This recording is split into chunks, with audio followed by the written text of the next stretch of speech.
The Yellow Light of the Old Temple. This is a story from when I was about 6 years old. Until then, I had lived in the city, but in the spring before starting elementary school, my family moved to a green suburban area. In the neighborhood, there were rice fields and farms, and many locals were part-time farmers. We settled into a newly developed residential area on the outskirts of this peaceful town. Although it was a bit of an adjustment, I made friends right away at school, and after 2 months, I felt completely at home in my new town. One Sunday, after lunch, I went with 3 friends to the rice fields near our school to catch tadpoles. We wanted to bring them home and watch them turn into frogs. As I was reaching into the irrigation ditch, I suddenly felt the urge to urinate. I had already caught a few tadpoles, so I could have gone home, but my friends were intent on catching more. It was around 5:30 p.m., just as dusk was beginning to set in, the sky turning a soft shade of gray. I left my friends behind, saying I was going to find a place to relieve myself. I didn't want to walk all the way home, so I looked for a suitable spot nearby. I noticed an old temple that I had never been to before, so instead of searching for a toilet, I hopped into the low shrubs next to the temple. I wanted to hurry back to my friends, but for some reason, I walked toward the back of the temple instead of returning to the path. When I realized I had gone the wrong way and turned to go back, I heard a faint clattering sound.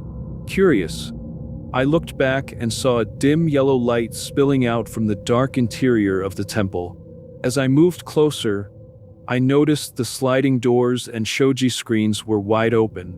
Peering inside, I saw a family of 4 sitting around a low table, eating dinner beneath the weak glow of a 60-watt bulb. There was a bald man who looked like a priest, a thin woman, and 2 small children, all seated properly, each holding their own rice bowls. The clattering I heard was the sound of chopsticks hitting the bowls. A chill ran down my spine as I observed this scene. No one spoke. They silently stared at me, their expressions blank as they ate, the only sound the soft clinking of their chopsticks. Feeling uneasy, I decided to leave, but then the woman spoke in a soft voice. "Hey, where are you from? Want to eat with us?" When I turned back, I saw her filling a bowl with rice from a container beside her. "Here, eat up," she said, and her pale arms stretched unnaturally far toward me, offering the bowl. As I looked at the rice, my heart nearly stopped. The rice was colored, and for a moment, I thought it was red bean rice, but it was clear it was blood. The grains of rice were soaked in bright red. When I looked up, I noticed that the mouths of the family members were also smeared with blood, and red droplets of rice clung to their chests, having spilled from their lips. Yet the priest and the children continued to shovel the bloody rice into their mouths. Expressionless as they did so, a suddenly overwhelming stench filled the air, making me feel nauseous. I turned away from the woman's outstretched bowl and ran. My knees shook with fear, but somehow I managed to make it back to my friends. Breathless and sobbing, I told them what I had seen at the temple, and my local friend turned pale, trembling as he said, "That temple? No one lives there anymore. Everyone's dead." He explained that the previous priest had become psychotic for some reason and, one night while his family slept, had taken a knife and murdered his wife and children before taking his own life. 2 years ago, terrified, we each dashed home.